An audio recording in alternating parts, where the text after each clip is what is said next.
할렐루야. 이번 한 주간 새벽 기도회는 창립 37주년을 맞아서 여호와를 위하여 싸우라라는 주제로 서울 온누리교회 본부에 새벽 기도회를 함께 하도록 하겠습니다. 영상을 통해서 찬양부터 우리 중보기도까지 영상을 통해서 다 새벽 기도회를 진행하도록 하겠습니다. 이번 한 주간 또 하나님의 은혜로 충만하시기를 바랍니다. 함께 영상으로 기도에 참여하도록 하겠습니다. 주님의 임재를 더욱 사모함으로 함께 찬양함으로 나아가시겠습니다.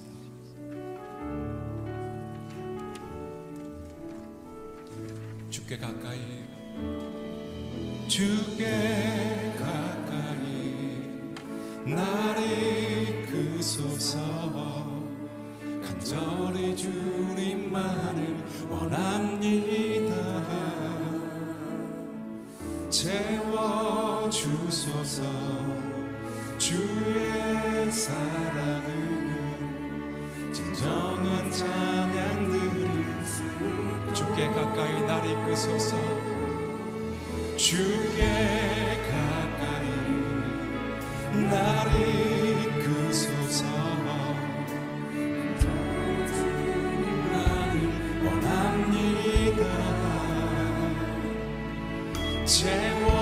채워주소서. 주의 사랑을 진정한 찬양 들을 수 있도록 목마른 나의 영혼 주를 부르니 나의 맘만 채워주소서. 주님만을 원합니다. 더 원합니다. 나의 마음만 주소서. 주께 가까이, 주께 가까이 나를 이끄소서. 간절히 주님만을 원합니다. 채워주소서. 주의 사랑을 진정한 찬양들 주께 가까이 나를 이끄소서. 주께 가까이 나를 이끄소서. 간절히 주님만을 원합니다. 채워주소서. 채워주소서. 주의 사랑을 진정한 찬양 드릴 수 있도록 목마른 나의 영혼 주를 부르니 나의 맘만 채워주소서. 주님만을 원합니다. 더 원합니다. 목마른 나의 영혼, 목마른 나의 영혼 주를 부르니 나의 맘만 채워주소서. 주님만을 더 원합니다. 더 원합니다. 더 갈급함으로 주님 앞에 고백하며 나아갑니다. 목마른 나의 영혼, 목마른 나의 영혼 주를 부르니 나의 맘만 채워주소서. 주님만을 원합니다. 더 원합니다. 다시 한번 고백함으로 목마른 나의 영혼, 목마른 나의 영혼 주를 부르니 나의 맘만 채워 주소서. 주님만을 원합니다. 더 원합니다. 나의 마음, 주님만이 나의 모든 것 되십니다. 주님만이 내 모든 것, 내 모든 것 되시니 주님만을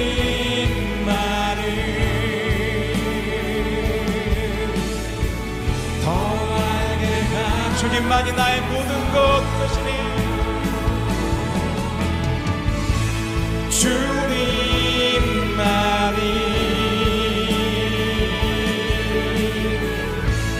내 모든 것 되시니 주님만을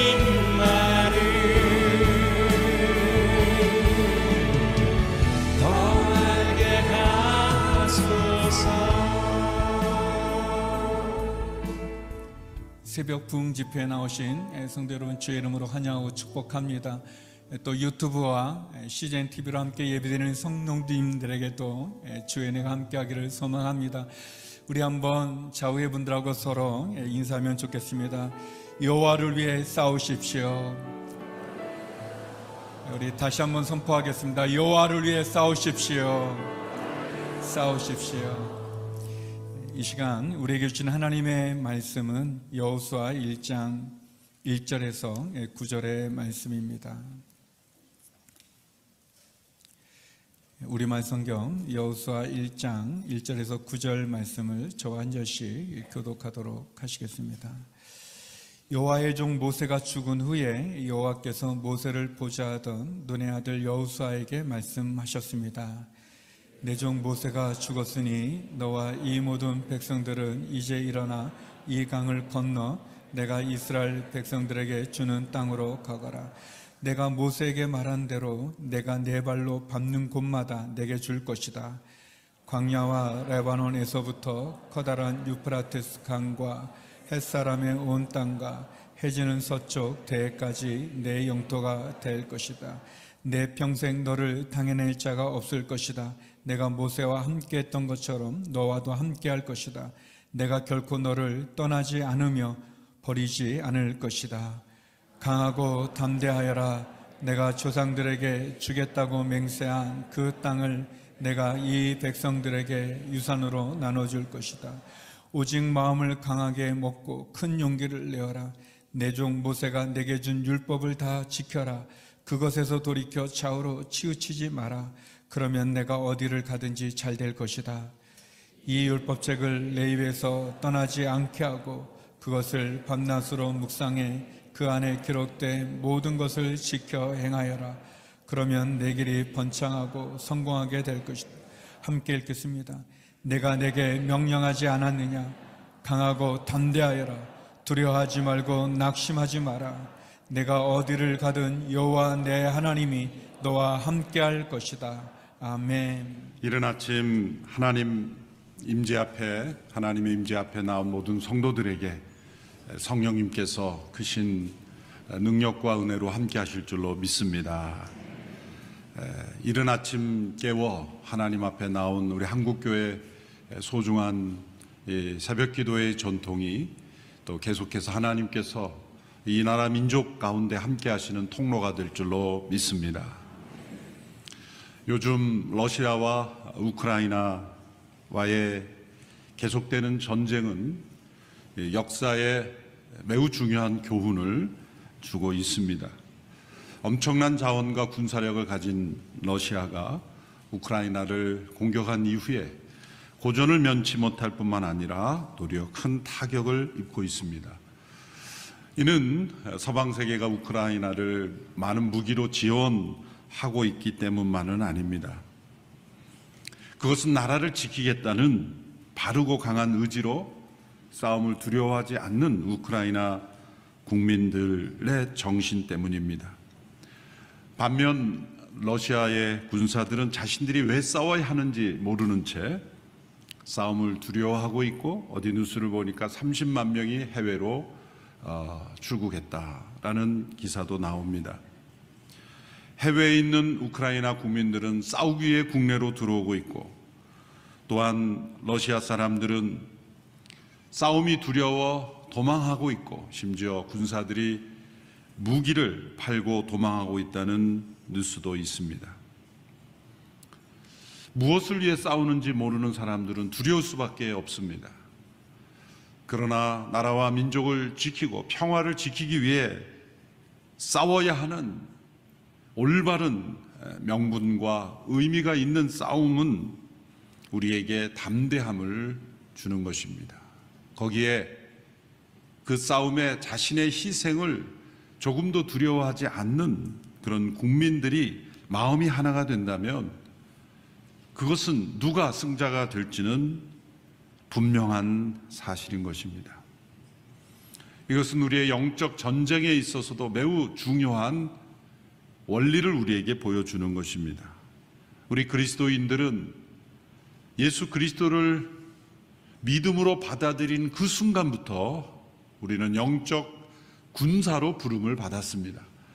저는 싸움 싫어합니다. 아무리 말해봐야 소용이 없어요. 이미 우리는 군사로 부름을 받았기 때문에 이 영적 싸움을 우리가 어떤 자세로 받아들이냐에 따라서 우리는 이 패배 속에, 절망 속에 휩쓸려 가느냐, 아니면 하나님이 주시는 승리 속에 살아가느냐, 이 두 가지의 길밖에 없는 것입니다.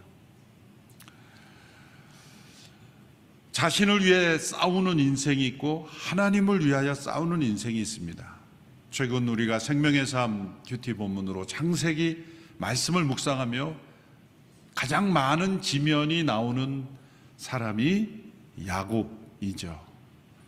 야곱의 인생은 한마디로 자신을 위해 싸웠던 사람입니다.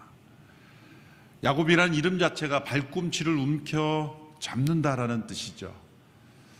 어머니의 태중에 있을 때 형 에서와 함께 동시에 출생했는데 야곱이 형 에서의 발꿈치를 잡고 나왔습니다. 그 야곱의 본능 속에 무엇인가가 이 움켜잡는 인생, 자신의 이익을 위해, 이권을 위해, 자기 자신을 위해 무엇인가 끊임없이 움켜쥐는 DNA를 가지고 있기 때문이 아닙니까? 왜 형의 발꿈치를 잡고 나왔을까? 저는 곰곰이 한번 생각해 봤어요.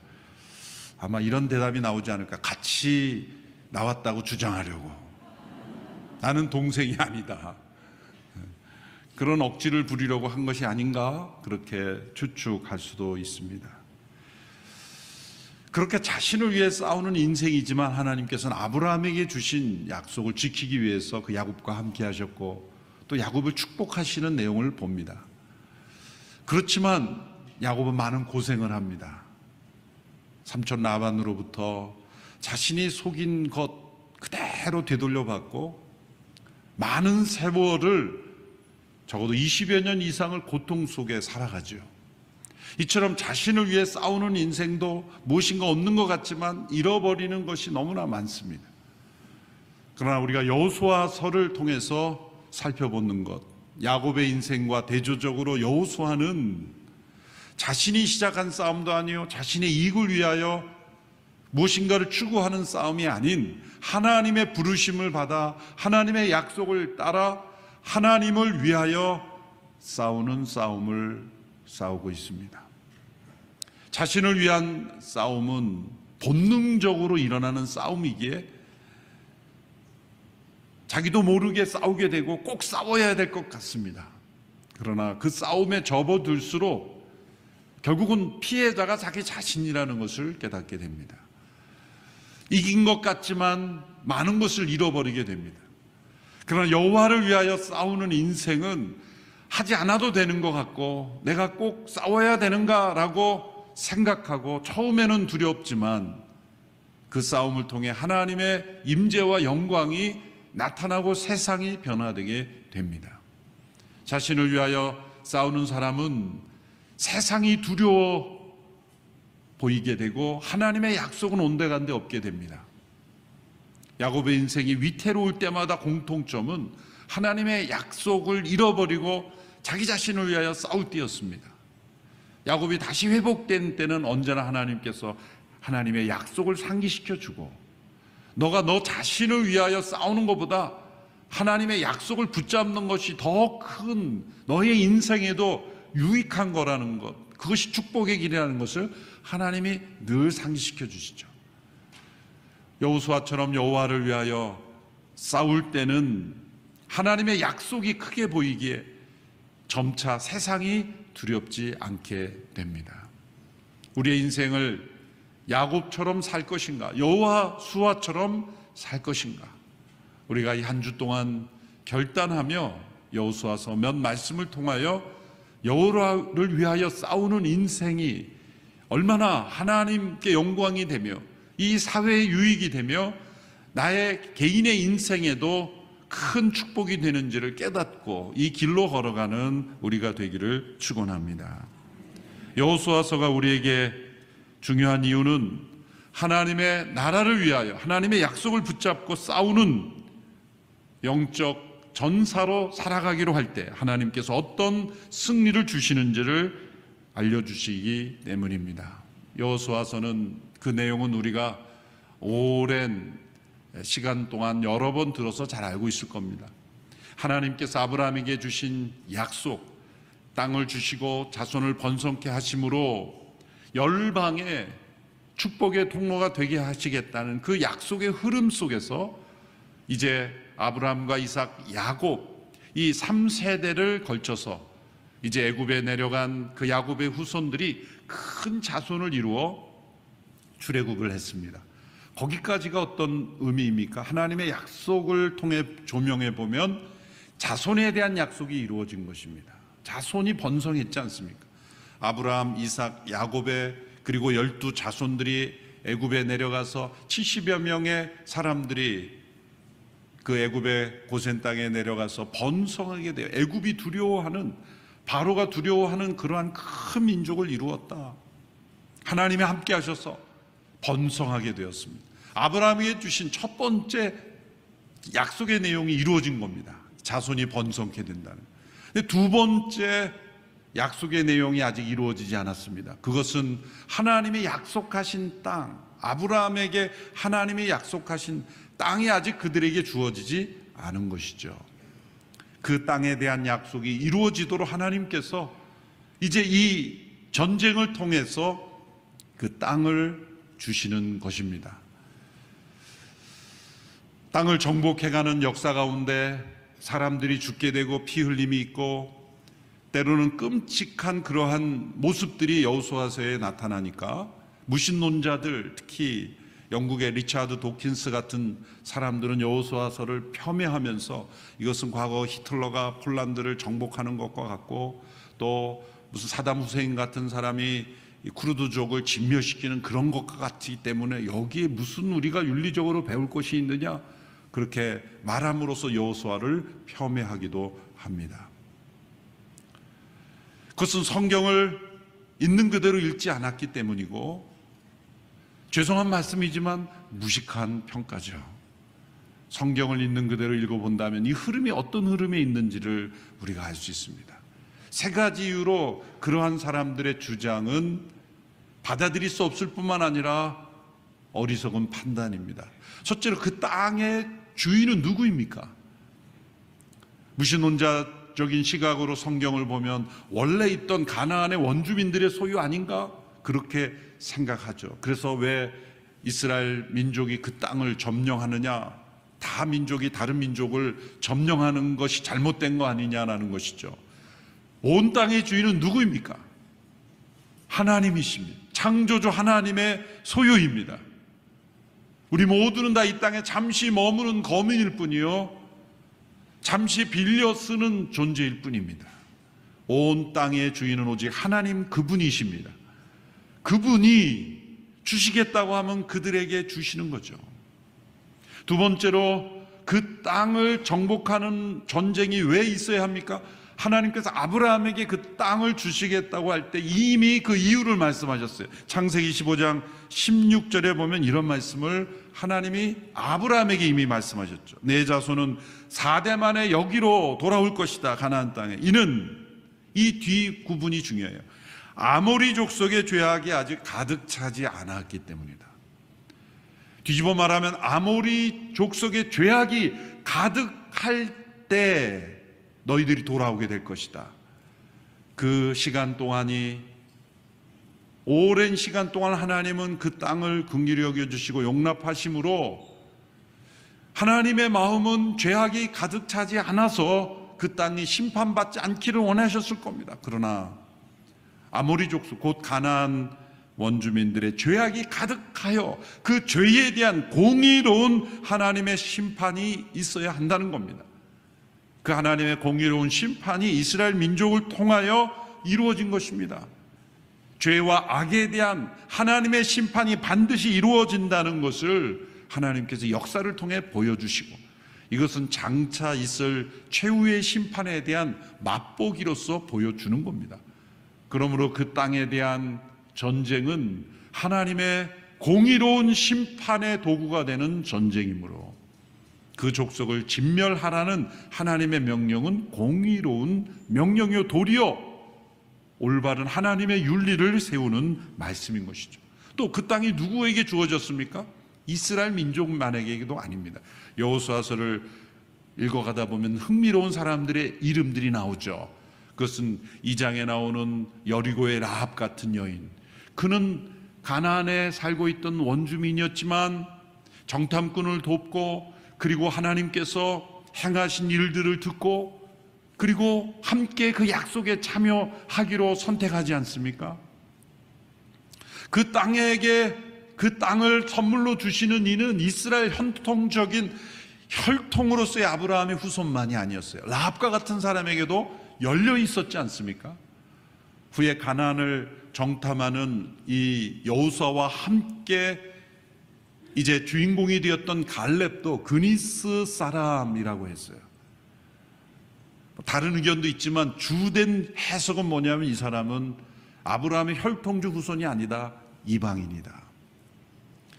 갈렙도 또한 이방인이었습니다. 반대로 이제 여리고를 점령할 때 아간이라는 사람이 자신의 탐욕을 만족시키기 위해서 명령을 어기고 물건을 훔치고 자기 소유로 만들죠. 그 아간은 제거되었어요. 배제되었어요. 이 갈렙 같은 사람은 받아들이고, 도리어 혈통적인 이스라엘인 아간은 배제되었다는 게 이 땅을 소유하는 사람의 원칙은 무엇입니까? 이것은 혈통적인 이스라엘 족속이 아니라는 겁니다. 누구든지 이 약속에, 하나님의 일으키시는 전쟁에 하나님 편에 서며 하나님의 약속의 기준에 믿음으로 응답하는 사람들은 다 이 땅을 하나님께서 주시는 자들이 된다는 겁니다. 그래서 여호수아 24장 마지막에 선택을 강조하는 겁니다. 선택하라. 믿음으로 지금 너희가 하나님 편에 설지, 그리고 하나님을 대적하는 편에 설지 너희가 선택해야 된다. 그래서 단지 이스라엘이라는 한 민족이 다른 민족을 이유 없이 비윤리적으로 진멸하여 피 흘려 자기네 땅을 차지하는 이런 세속 역사의 비참한 전쟁과 완전히 성격이 다른, 그래서 이 전쟁을 우리는 거룩한 전쟁이라 이름을 붙일 수 있는 겁니다. 인간의 죄악에 대한 하나님의 심판의 통로로, 또 하나님의 약속을 따라가는 민족의 발걸음 속에서, 또 누구든지 그 하나님의 약속과 그 하나님의 임재 앞에 믿음으로 응답하는 이들은 다 그 땅을 소유할 수 있는 열려진 하나님의 은혜의 공동체였기 때문입니다. 모세가 죽은 후에 하나님께서 여호수아에게 너는 이제 일어나 이 강을 건너 내가 이스라엘 민족에게 주는 땅으로 가라 말씀하셨습니다. 여호수아는 모세를 통해 주신 그 하나님의 명령을 계속 이어받아 하나님의 약속을 따라 가게 되었습니다. 여호수아 개인이 위대함이 아닙니다. 여호수아 개인의 리더십의 자질로 인해서 이루어진 일이 아닙니다. 하나님의 부르심이요, 또한 하나님의 약속에 의존하는 것이 여호수아 리더십의 가장 중요한 생명과도 같은 것입니다. 하나님이 주신 이 말씀에 이 땅의 성격이 잘 나타나요. 이 땅은 약속의 땅입니다. 하나님께서 아브라함에게 이미 400년 전에 주시겠다고 약속하신 땅입니다. 약속을 따라 주셨다는 건 선물로 주어진다는 거예요. 선물로, 우리의 어떤 행함이나 조건이나 우리에게 있는 어떤 자질로 인해 주어지는 것이 아니라 오직 하나님의 은혜로 값없이 주어지는 선물. 그 선물은 하나님의 위대한 목적을 위하여 우리에게 택한 이들에게 주는 선물입니다. 그것은 어떤 목적입니까? 아브라함에게 주신 약속에 다 나타나 있어요. 모든 족속에게 복의 통로가 되는 것. 하나님이 먼저 택한 이들에게 어떤 선물을 주시는 것은 모든 이들에게 복의 통로가 되게 하시려는 하나님의 계획입니다. 이것을 잊어버리면 선물이 독이 되고 약이 아니라 독이 되고 하나님이 은혜로 주신 선물로 인하여 넘어지게 되는 겁니다. 하나님께서 신명기라는 긴 교훈을 통해서 남겨주신 이 신명기의 교훈의 핵심의 교훈은 딱 한 가지입니다. 선물로 주신 땅에서 망가지지 마라, 무너지지 마라, 조심하라, 기억하라. 이것은 은혜로, 약속으로 선물로 주신 땅이니 이 은혜로 주신, 선물로 주신 땅에서 너희들이 타락하여 넘어지지 않도록 조심하라. 왜냐하면 이미 에덴 동산이라는 하나님이 주시는 이 선물의 땅에서 인간이 타락했지 않습니까? 광야에서 타락한 것이 아닙니다. 에덴 동산이라는 선물로 주신 축복의 땅에서 인간이 타락했기 때문에 그 가능성이 인간에게 있다는 걸 하나님은 아시기 때문에 약속으로 선물로 주시는 그 땅에서 너희들은 조심하라. 그래서 싸우도록 하신 거예요. 은혜로 선물로 주셨으면 아무 싸움 없이 그냥 그 땅에 들어가서 줄 긋고 집 짓고 그렇게 살면 되지 왜 이 싸움을 싸우게 합니까? 그 선물로 주신 땅에서 타락하지 않도록. 에덴 동산은 싸울 필요가 없는 땅이었어요. 사실 그래서 타락한 겁니다. 이제 이 싸움을 통해서 하나님은 하나님이 무엇을 중요하게 생각하시는지, 그리고 무엇을 위해서 이 땅을 주시는지를 깨닫게 하시는 거예요. 그래서 싸우게 하신 거예요. 이 싸움을 통해 하나님께서 그 땅을 얻게 하시는 목적을 깨닫게 하신 겁니다. 선물로 주시는 땅을 싸우게 하심으로써 이제 하나님께서 주신 법칙을 따라서만 살아가야 한다는 것을 알게 하시는 겁니다. 그러면서 하나님께 주신 말씀이 강하고 담대하라는 겁니다. 오늘 본문 5절에서 7절의 말씀을 우리 같이 함께 읽어보겠습니다. 시작. 내 평생 너를 당해 낼 자가 없을 것이다. 내가 모세와 함께 했던 것처럼 너와도 함께 할 것이다. 내가 결코 너를 떠나지 않으며 버리지 않을 것이다. 강하고 담대하여라. 내가 조상들에게 주겠다고 맹세한 그 땅을 내가 이 백성들에게 나눠줄 것이다. 오직 마음을 강하게 먹고 큰 용기를 내어라. 내 종 모세가 내게 준 율법을 다 지켜라. 그것에서 돌이켜 좌우로 치우치지 마라. 그러면 내가 어디를 가든지 잘 될 것이다. 이 말씀을 그냥 자막으로 잠시 비추어 보시면 강하고 담대하라 라고 말씀하신 직후에 무엇을 말씀하셨어요? 모세에게 준 율법을 지키고 그것을 돌이켜 치우치지 말고 그러면 내가 어디로 가든지 잘 될 것이다. 담대하라 라는 것은 그 가나안 족속과 싸울 때 담대하라. 보이는 싸움에서의 담대함 이전에 어떤 담대함입니까? 하나님의 말씀에 지키는 담대함. 이걸 먼저 요구하시는 거예요. 왜냐하면 보이는 싸움을 싸울 때 내가 더 힘이 세야, 내 근육을 더 단련하고 내가 더 빨리 달리고 내가 더 무기를 잘 사용해야 우리 마음속에 내가 이길 수 있다라는 담대함이 생기지 않겠습니까? 더 많은 군사가 있고 더 많은 무기가 있어야 내가 이길 수 있다라고 그렇게 생각하기 쉽기 때문에, 담대함이 어디서 나온다고 착각하냐면 인간이 가진 자원과 어떤 군사의 숫자와 무기 숫자와 재정적인 능력에 달려있다고 생각하기가 쉽다는 거예요. 그러므로 담대하라라고 하시는 이 말씀 속에 먼저 하나님의 말씀에 순종하는 이 담대함, 하나님의 진리를 따르는 담대함, 하나님의 뜻에 따르는 담대함이 우리에게 필요한 거예요. 오늘 이 시대의 그리스도인들에게 잃어버려져 있는 것이 이 하나님의 진리에 대한 담대한 확신이 상실되어 가고 있는 거예요. 오늘 이 시대가 가진 가장 큰 위기는 무엇입니까? 팀 켈러 목사님이 쓰신 이 시대에 대한 분석을 보면 그분은 이렇게 정의를 하더라고요. 인류 역사상 처음으로 신성한 질서를 거부하고 무너뜨리는 세력과의 전쟁이다. 그것은 무엇입니까? 인류 역사상 한 번도 인간의 성을 남자와 여자 외에 있다라고 생각했던 시대가 없었어요. 아무리 역사가 발전을 먹고 혼란을 해도 인간의 성은 남자 여자, 그것이 과학적 사실이고 누구도 그 질서를 무너뜨리겠다라고 생각하는 사람들은 없었어요.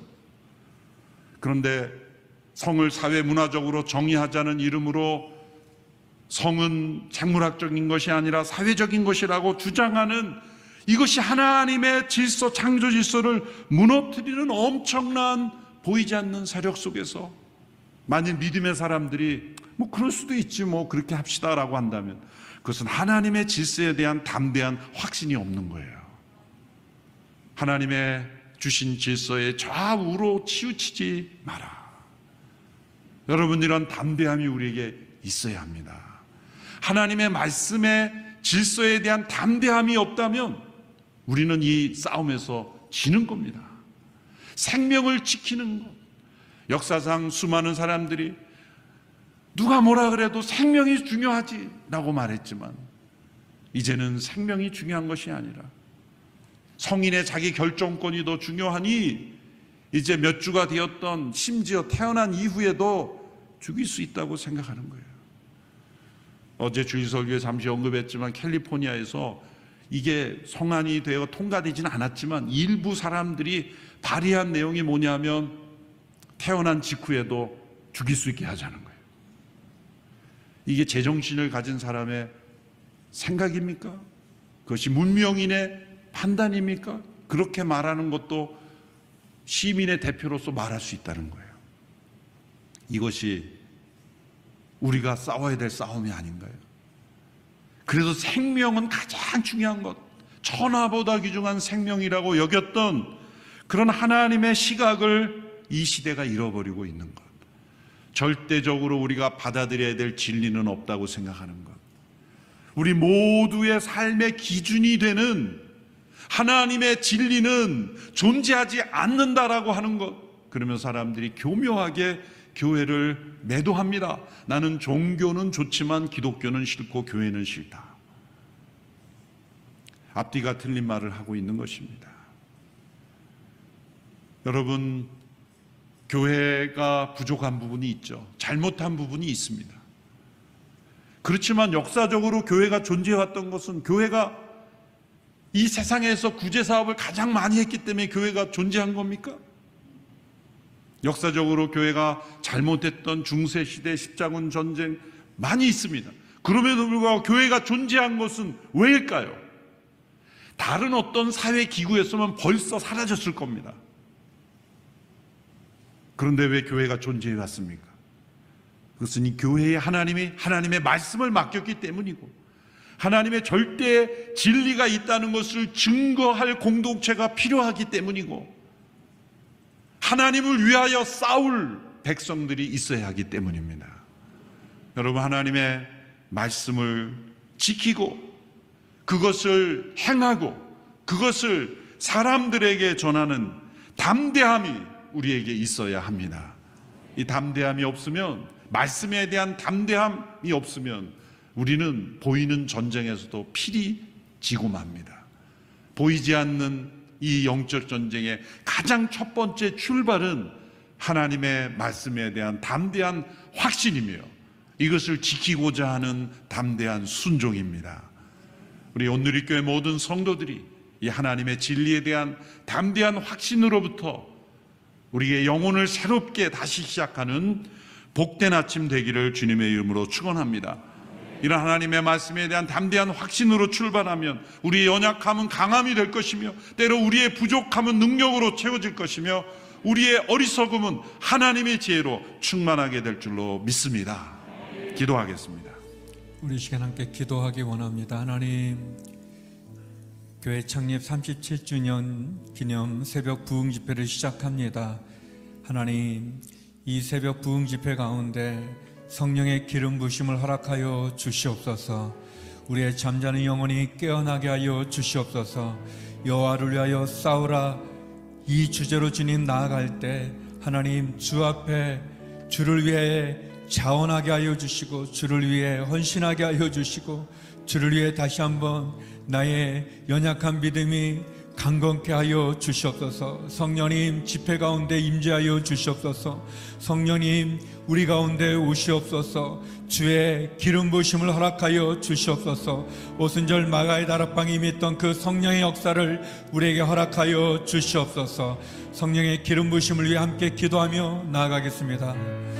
하나님 아버지, 주님 저희에게 새벽 부흥 집회를 허락하여 주시니 감사합니다. 여호와를 위하여 싸우라는 주제로 시작되어집니다. 하나님, 다시 한번 새벽 부흥 집회를 통해서 성령의 은혜를 간구합니다. 성령의 기름 부으심을 사모합니다. 하나님, 우리에게 임재하여 주시옵소서. 갈급한 심령들마다 하나님 성령의 단비를 부어 주시옵소서. 폭포 같은 성령의 은혜를 부어 주시옵소서. 오순절 마가의 다락방에 임했던 바람 같은 성령이 우리 가운데 임하게 하여 주시옵소서. 불 같은 성령이 우리 가운데 임재하여 하여 주시옵소서. 하나님, 잠자는 우리의 영혼이 깨어나게 하여 주시옵소서. 낙심되고 절망되고 지치고 힘든 무력한 우리의 심령이 깨어나게 하여 주시옵소서. 무감각한 우리의 심령마다 주여 주의 성령으로 뜨거워지게 하여 주시옵시고 주의 말씀으로 깨닫게 하여 주시옵시고 주를 향하여 부르짖는 우리의 기도가 주님 주의 보좌를 움직이게 하여 주시옵소서. 하나님, 다시 한번 주님 이 새벽 주 앞에 나온 모든 심령들마다 깨어 기도하는 심령들마다 성령의 기름 부으심을 허락하여 주시옵시고 주의 은혜와 능력과 은총을 베풀어 주시옵소서. 하나님 아버지, 우리 가운데 오시옵소서. 우리 가운데 만져주시옵소서. 우리 가운데 임재하여 주시옵소서. 우리 가운데 성령의 기름 부으심을 허락하여 주시옵소서. 주의 놀라운 은혜로 우리의 잠자는 영혼이 깨어나게 하여 주시고 보지 못했던 우리의 눈이 열려지게 보게 하여 주시고 듣지 못했던 우리의 심령이 우리의 귀가 열려져서 듣게 하여 주시고 알게 하여 주시옵소서. 보게 하여 주시옵소서. 느끼게 하여 주옵소서. 깨닫게 하여 주시옵소서. 하나님 아버지, 가난한 마음과 목마른 심령으로 주께 나왔습니다. 하나님 아버지, 우리에게 말씀하여 주시옵소서. 하나님, 우리에게 알게 하여 주시옵소서.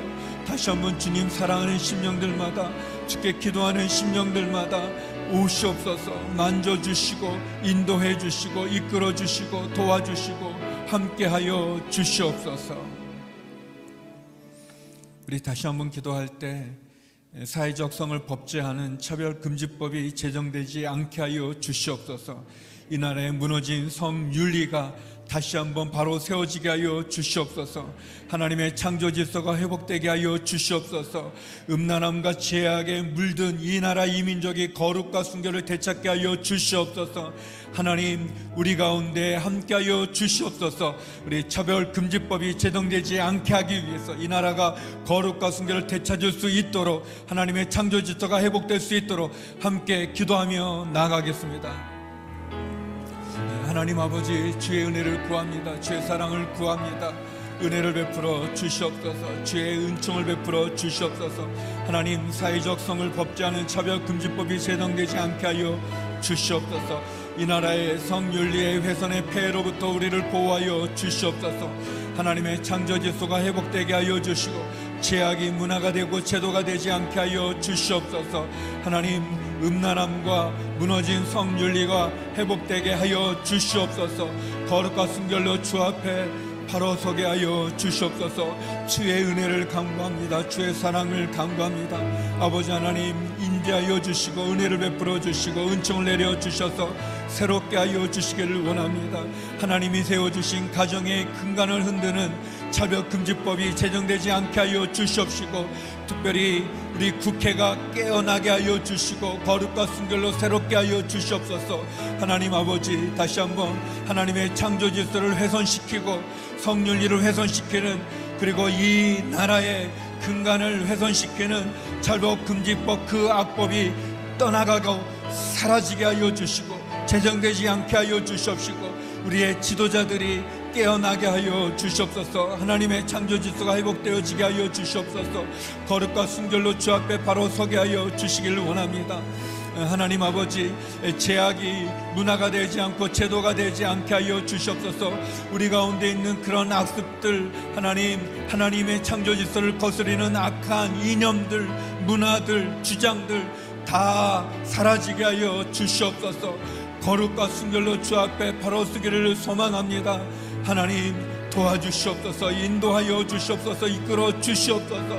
다시 한번 대한민국이 주님 앞에, 말씀 앞에 바로 서게 하여 주시옵시고, 주님 거룩과 순결함으로 주 앞에 바로 서게 하여 주시옵시고, 하나님 인간의 탐욕과 음란함과 죄악의 그 유혹으로부터 하나님 이 나라 이 민족을 지켜주시고 보호하여 주시옵소서. 주님, 그런 은혜를 간구합니다. 그런 사랑을 간구합니다.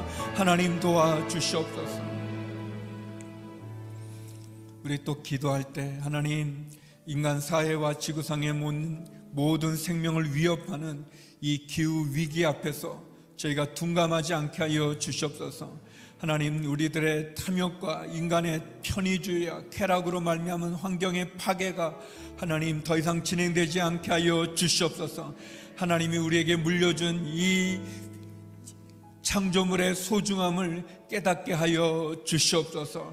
하나님, 몸살을 앓고 있는 이 지구 가운데 환경 오염으로부터 지켜주시고 보호하여 주시고, 다시 한번 하나님의 창조의 귀중함을 깨닫게 하여 주시옵소서. 함께 기도하며 나아가겠습니다. 거룩하신 아버지 하나님, 다시 한번 몸살을 앓고 있는 이 지구를 위해 기도하기 원합니다. 하나님, 지구상의 생명을 위협하는 전례없는 기후 위기 앞에서 둔감하지 않게 하여 주시옵소서. 하나님의 창조 질서가 지켜지게 하여 주시고, 하나님이 주신 이 피조세계, 이 지구의 소중함을 깨달아 더 이상 인간의 탐욕으로 물들어가는, 인간의 탐욕으로 망가져가는 그러한 죄악이, 그래서 환경의 파괴가 이루어지지 않게 하여 주시옵소서. 하나님, 주의 은혜를 간구합니다. 주의 사랑을 간구합니다. 하나님 아버지, 이 지구를 지켜 주시옵소서. 하나뿐인 이 지구 가운데 주께서 베풀어 주신 그 은혜와 은총의 그 모든 것들이 무너지지 않게 하여 주시고 주의 사랑으로 나가기를 원합니다. 하나님, 도우시고 인도하여 주시고 이끌어 주시옵소서. 하나님, 지구에 있는 모든 생명들마다 하나님 위협하는 그 인간의 탐욕의 제약으로 말미암는 그 제약을 끊게 하여 주시고, 쾌락을 끊게 하여 주시고, 편의주의를 끊게 하여 주시고, 환경을 더 이상 파괴하지 않도록 하나님 은혜를 내려주시고 인도하여 주시기를 소망합니다. 하나님, 그런 은혜를 간구합니다. 주여 도와 주시옵소서. 더 이상 파괴되어지지 않게 하여 주시옵소서. 우리 다 같이 기도할 때, 하나님, 전쟁으로 인한 폭력과 죽음의 악순환이 멈추게 하여 주옵소서. 전쟁으로 고통받는 우크라이나 가운데, 러시아 가운데 하나님 평화가 있게 하여 주시옵소서. 더 이상의 전쟁이 확산되지 않게 하여 주시옵소서. 하나님, 러시아와 우크라이나 가운데 평화가 협정되어지게 하여 주시옵시고, 주님, 더 이상 전쟁 범죄가 일어나지 않게 하여 주시옵소서. 하나님, 도와 주시옵소서. 인도하여 주시옵소서. 함께 기도하며 나아가겠습니다. 하나님 아버지, 전쟁으로 인한 더 이상의 폭력과 죽음의 악순환이 멈추게 하여 주시옵소서. 저 고통받는 러시아와 우크라이나 땅 가운데 더 이상 전쟁이 확산되지 않도록 하나님 평화로운 해법이 모색될 수 있도록 그 땅에 평화를 허락하여 주시옵소서. 그 땅에 사랑을 허락하여 주시옵소서.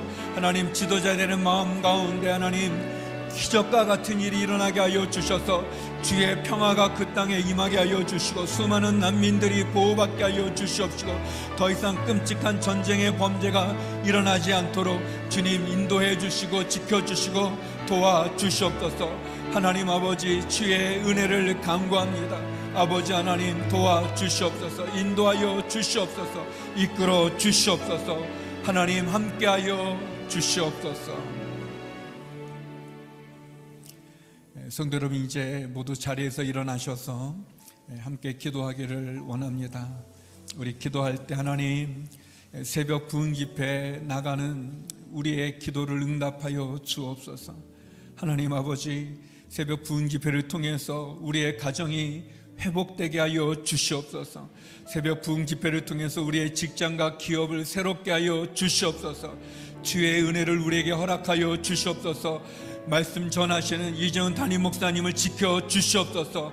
우리에게 성령을 부어 주시옵소서. 새롭게 하여 주시옵소서. 위에 주의 이름 한번 부르며 함께 기도하며 나가겠습니다. 주여. 거룩하신 아버지 하나님, 주의 은혜와 은총을 간구합니다.